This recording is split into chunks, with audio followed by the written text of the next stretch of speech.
Babala, sensitibo ang pag-uusapan po natin. Karumal-dumal ang pagkamatay ng isang negosyanteng senior citizen sa Pampanga nang pinagsasaksak ng karayong na may habang 5 pulgada. Isa sa tinitingnang motibo sa krimen, ang hindi pagpapabale sa pahinanting suspect kaya umano ito ay nagalit. Ang suspect nakuhanan pa ng CCTV na naglalakad sa isang kalsada at bit-bit-bit-bit ang kulay pulang bag na hinihinalang may lamang nasa 60,000 pesos na tinagay niya sa biktima at isa pang handgun. Anong sinasabi ng batas tungkol dito? Well, ask me, ask Attorney Gabby.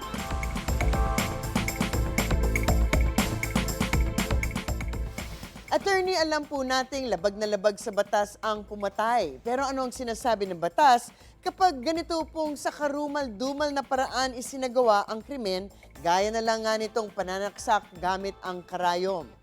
Well, of course, alam naman po natin yan talaga. Kung nakapatay ka ng tao, of course, krimen yun. Homicide. Pero yung pumatay ka ng tao na may kataksilan o kaliluhan o dahil ikaw ay binayaran para pumatay or yung pinagplanuhan ng pagpatay or evident premeditation or taking advantage of superior strength or pumatay kayo on occasion of a calamity, lahat ng ito ay tinatawag na qualifying circumstance na lume-level up ang krimen from homicide to murder. At dahil tinanong nga ninyo, meron pang isang qualifying circumstance at ito nga ang tinatawag nating cruelty. Pag sinabing cruelty, talagang sinadya na pahirapan o palawigin ang paghihirap ng biktima. May dagdag na kabuktutan yung hindi lang sinisigurado mong patayin ng biktima, talagang sinadya pa na pinahirapan ito. So parang sadista lang talaga ang dating, di po ba?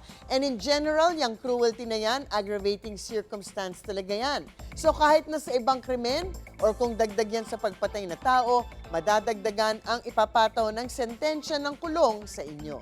At of course, lume-level up din ang kulong kung homicide ng krimen kasi halimbawa, reclusion temporal which is 12 years and 1 day to 20 years.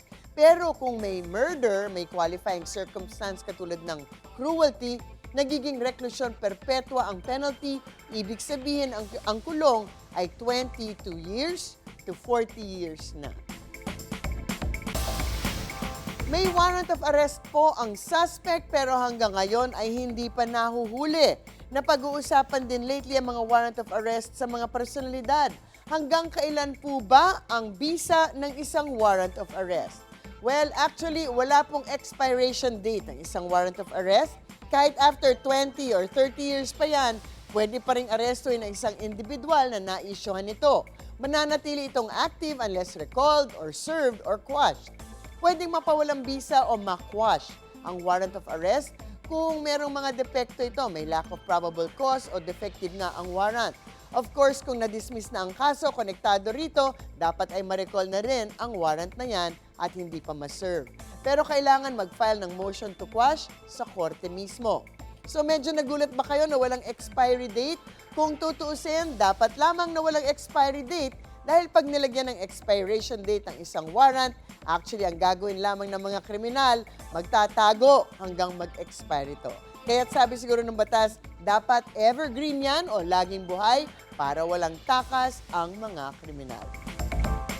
Ang mga usaping batas, bibigyan po nating linaw dito para sa kapayapaan ng pag-iisip. Huwag magdalawang isip. Ask me, ask Attorney Gabby. Ikaw, hindi ka pa nakasubscribe sa GMA Public Affairs YouTube channel? Bakit? Mag-subscribe ka na, dali na, para laging una ka sa mga latest kwento at balita. I-follow mo na rin ang official social media pages ng Unang Hirit. Salamat, Kapuso.